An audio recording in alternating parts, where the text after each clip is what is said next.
I never thought a simple bet could change everything. It started with her teasing, that mischievous grin I should have ignored. I bet you can't pull off being a girl for a whole weekend. And, naturally, I accepted, thinking it would be a laugh, a harmless joke. But now, standing in front of my bedroom mirror, my stomach was twisting in ways I didn't understand. My hands shook slightly as I adjusted the soft pink blouse over my shoulders. The skirt hugged my hips differently than I expected, brushing my knees in a way that made me hyper-aware of every movement. My hair, long, curled, and glossy, framed my face, emphasizing curves and cheekbones I'd never really noticed. And then, the makeup. I had spent nearly an hour perfecting it. Smoky eyes that made my pupils look huge, lips colored in a daring shade of red, cheeks glowing with a subtle blush. I leaned in closer, studying every detail. My lips parted slightly as I whispered to the reflection, "Is this really me?" I raised a hand to touch my own face and froze midair. The reflection mimicked me perfectly, but it wasn't the me I knew. It was someone different. Someone intriguing, soft, yet undeniably alive. My voice, when I tested it, was lighter, softer, almost melodic. I tried speaking her name, the one who dared me, and it felt strange and thrilling coming from me. A rush of curiosity mixed with fear surged through me. Could I really pull this off in public? Could I survive the weekend like this? My heart raced faster with every passing second, every glance at the mirror making me both terrified and exhilarated. And then I laughed. Nervously at first, then genuinely. Because despite the fear, despite the shock, I realized I was fascinated. I couldn't wait to see how far I could go. The first steps outside my room were terrifying. Every mirror in the hallway seemed to scream, "Who are you?" My heels clicked against the floor, an unfamiliar rhythm making me hyper-aware of every step. I couldn't tell if the glances from neighbors or classmates were judgmental, amused, or curious. At school, whispers followed me like shadows. "Is that him?" someone murmured under their breath. Another snickered. My stomach twisted painfully, but I forced myself to smile. "It's just a bet," I kept repeating silently, trying to rationalize it, though my heart thumped in a chaotic rhythm. My best friend approached, their eyes wide. "Wow, you actually did it," they said, voice a mixture of surprise and admiration. I nodded, trying to play it casual, but every word felt heavy. "Yeah, thought I'd give it a shot." In the cafeteria, it was worse. I slid into a chair, aware of every gaze. Someone bumped into me accidentally, or maybe on purpose, and I felt their eyes scanning me up and down. I clenched my hands in my lap, pretending nothing mattered, but the heat rising to my face betrayed me. I wanted to disappear, to hide, yet at the same time, a small, thrilling voice inside whispered, "You look amazing. Own it." At work, the challenge intensified. Sitting at my desk, I tried to type emails, but every movement in the office felt magnified. Heels clicking, skirt swishing, makeup catching the light, I felt like an exhibit. Colleagues glanced, whispered, some even trying to hide smirks. I could almost hear their thoughts. Is he serious? Can he really pull this off? At lunch, one coworker leaned in. "You're different," she said softly, tilting her head. Different? Beautiful? Strange? I didn't know how to interpret it. My cheeks burned with embarrassment, yet my chest swelled slightly with pride. Even at home, things weren't simple. My mom glanced up from her book, eyes narrowing slightly, a mixture of suspicion and curiosity. "Experimenting?" she asked cautiously. I gave a small shrug, trying to appear casual. "Yeah, just for fun." But the truth was louder in my heart. I can't believe this feels exciting. By the end of the day, my mind was a storm of emotions. Fear, anxiety, and embarrassment tangled with fascination and secret excitement. I felt like a performer in a show where no one had given me the script. But every glance, every whisper, every fleeting smile reminded me that I had stepped into a world I didn't fully understand, yet one I couldn't wait to explore. The house was quiet. Everyone had gone to bed, leaving me alone with the soft hum of music and the dim glow of my desk lamp. Finally, I had the space to explore without judgment, without whispers, without eyes on me. And I was ready. I stood in front of the mirror again, the reflection staring back at me, almost daring me. I reached for the makeup I had barely touched since the morning. Tonight, There were no limits. Smoky eyes became darker, more dramatic. Lipstick a shade bolder, a red that made my heart skip with both fear and thrill. I blended blush carefully across my cheekbones, tracing contours I hadn't noticed before. Every brush stroke felt intimate, sensual even, and I realized I was enjoying this more than I expected. I tried different hairstyles, curling, twisting, even pinning some strands behind my ears. Each adjustment changed the person in the mirror slightly, and I couldn't stop studying the effect. It was like discovering multiple versions of myself hidden beneath the skin I had always known. Then came the clothes. I had brought out a few options, experimenting with different textures and styles. A soft silk blouse made me feel delicate. A tighter dress emphasized curves that suddenly felt alive, like they had always existed but were waiting for me to notice. I twirled slowly, listening to the gentle swish of fabric, imagining how it would feel walking through the world like this. Next was the voice. I practiced speaking softly, higher-pitched, melodic. I read lines from a book, whispered the protagonist's words, experimented with laughter, light, airy, breathy. Each attempt made my chest flutter, a thrill I couldn't explain. It wasn't just mimicry, it was a discovery of a side of me I had never known. And then, I played with gestures. How did she move her hands, tilt her head, cross her legs? I mimicked, exaggerated, experimented. Each motion brought a shiver of excitement, a strange kind of empowerment. I felt both fragile and bold, exposed and invincible. I couldn't help but think of her, the one who started it all. My heart quickened as I imagined her walking in, seeing me like this, fully transformed. Would she be impressed? Amused? Maybe even attracted? The thought sent a wave of heat across my skin. I touched my lips, smiled at my reflection, whispering softly, I wonder what she'd think. Curiosity led me further. I tried subtle flirtations in the mirror, tilting my head, brushing my hair behind my ear, looking over my shoulder. Each expression made me feel strange, alive, and undeniably feminine.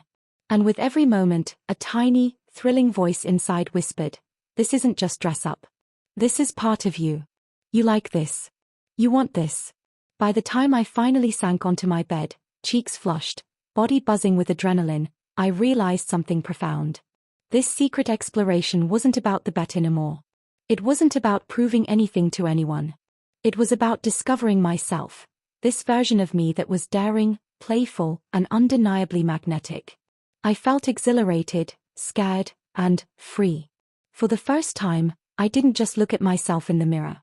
I saw myself, fully. And I liked who I saw. The weekend arrived, and with it, the first real test of my new self. Standing in front of my mirror, I adjusted the dress I had carefully chosen, a soft lavender color that complemented my skin, a subtle flare at the waist that made me feel elegant without being over the top. I slipped on heels, wincing slightly at first, then practicing my balance, each click on the floor a tiny heartbeat of anticipation. I took a deep breath and stepped outside. The world felt different somehow, brighter, sharper, charged with possibility. I felt eyes on me immediately, curious, assessing, some admiring.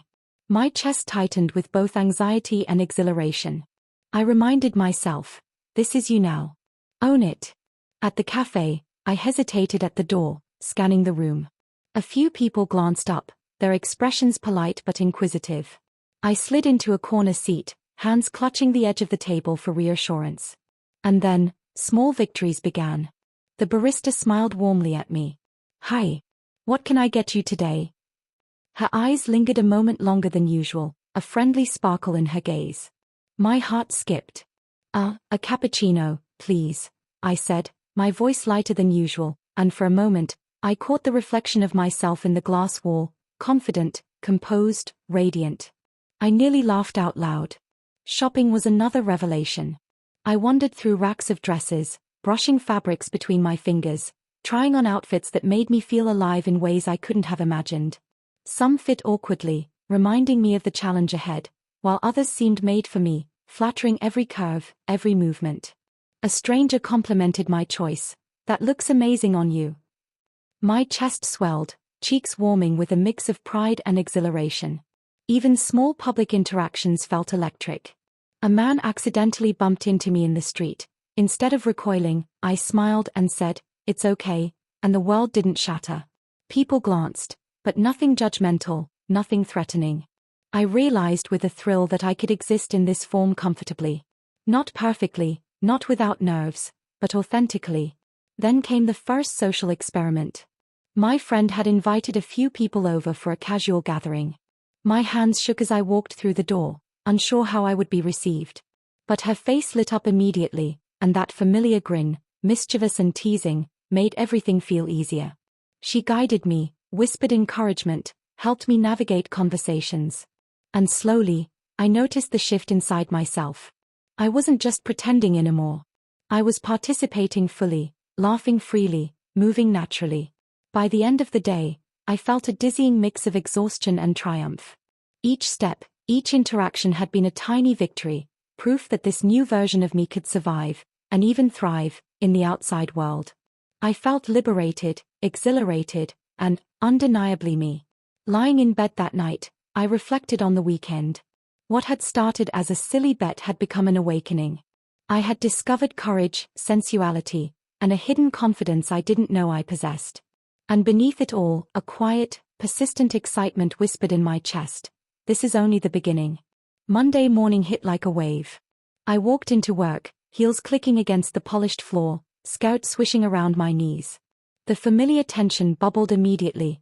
Glances, whispers, subtle smirks. I tried to focus on my tasks, typing emails with trembling hands, but I could feel the office buzzing around me. And then it happened. A coworker, a man I had always trusted, paused near my desk, a sly grin on his face. "So, this is the weekend look, huh? Bold move." His tone was teasing, but I caught the flicker of judgment underneath. My stomach dropped. Is everyone talking about me? Laughing at me? I swallowed hard, trying to force a casual laugh. Yeah, just experimenting. My voice felt fragile, exposed. I could feel my heart hammering in my chest. Every nerve screamed at me to retreat, to change back, to hide behind the version of myself that was safe, predictable, invisible. Then the email alert pinged. It was from the organizer of a public networking event I had agreed to attend, one where colleagues, clients, and even strangers would be present. And now, with my appearance as it was, I felt panic twist my insides. Do I go? Do I hide? My reflection in the mirror at home that evening told me the truth. This wasn't just about surviving judgment, it was about choice. I could hide behind my old identity, pretend the weekend never happened, and avoid embarrassment. Or I could step into the world fully as her, fully as me, and risk everything for authenticity. The decision wasn't easy. My hands shook, my mind raced, anxiety clawing at me. But deep inside, I felt that familiar spark, the thrill I had discovered during private experimentation, the exhilaration of owning my new self, the curiosity, the desire to be seen. By the time I arrived at the event, I was shaking slightly, but I was ready. Heels clicking with purpose, hair falling perfectly around my shoulders, dress swaying with each step, I entered the room. Eyes turned, whispers fluttered, but I walked straight to the center, chin high, chest open. I was exposed, but I was alive. And then I saw her. She was across the room, eyes widening as they locked on mine. That familiar teasing grin appeared, and suddenly, all the fear melted away. I realized in that moment, it wasn't about avoiding judgment anymore. It was about choosing myself. Choosing the version of me that was confident, daring, and unapologetically real. And for the first time, I felt powerful. The networking event ended, but I didn't feel the exhaustion I expected. Instead, a strange energy pulsed through me, exhilaration, pride, liberation. Every glance, every whispered compliment, every subtle smile I had received that evening had reinforced a truth I couldn't deny. I belonged in this form. Later, we walked to a quiet cafe, just the two of us. The world outside seemed to blur, leaving only us, the hum of soft music around our heads, and the warm glow of table lamps reflecting off her eyes. She reached across the table, fingers brushing mine, and I felt a shiver run through me. "You really surprised me tonight," she said softly. Her gaze lingered, warm and appreciative. "I didn't know you could carry it with such confidence." I laughed softly, nervously at first, then genuinely. "Honestly, I didn't either," I admitted. I was terrified all day. But now I feel like I'm finally me. Her hand closed around mine. That's exactly what I see, she said, smiling. Not just a version of you playing a role. You. And honestly, it's amazing. The word sent warmth flooding through me. The fear, the shame, the doubt, they all seemed to dissolve. For the first time, I realized that empowerment wasn't about perfection or approval. It was about embracing yourself completely, flaws, quirks, curiosity, and all. We lingered there for hours, talking, laughing, teasing, sharing little discoveries about each other. Every smile, every touch, every glance reinforced the truth I had been afraid to admit. I had chosen authenticity, and it felt incredible. Later, as we walked back, her arm linked with mine, I noticed the way people looked at us. Some glanced, some whispered, but it no longer mattered. I wasn't shrinking. I wasn't hiding. I was present, confident, radiant. And in that presence, I felt a joy so intense it was almost dizzying. By the time I returned home, I knew something had changed forever. That silly bet, that weekend of fear and excitement, had led me to this moment, a moment of clarity, acceptance, and liberation. I was no longer just experimenting, I was living fully, loving fully, and embracing a version of myself I had never dared to imagine. And best of all, she was by my side, smiling, teasing, loving. Together, we had transformed not just a weekend, but our lives. Sitting by my window that night, watching the city lights flicker, I couldn't help but smile. The bet, the fear, the embarrassment, it all felt like a distant memory now. What mattered was the discovery, the courage to explore, and the choice to embrace every part of myself. I had learned something profound. Transformation isn't just about appearance, it's about authenticity, daring to be seen, and claiming your identity without apology. I had stepped into a world that once terrified me, and I emerged stronger, braver, and infinitely more alive. And the best part? I didn't have to do it alone. Love, acceptance, and curiosity had guided me, and now, I was free to be truly me.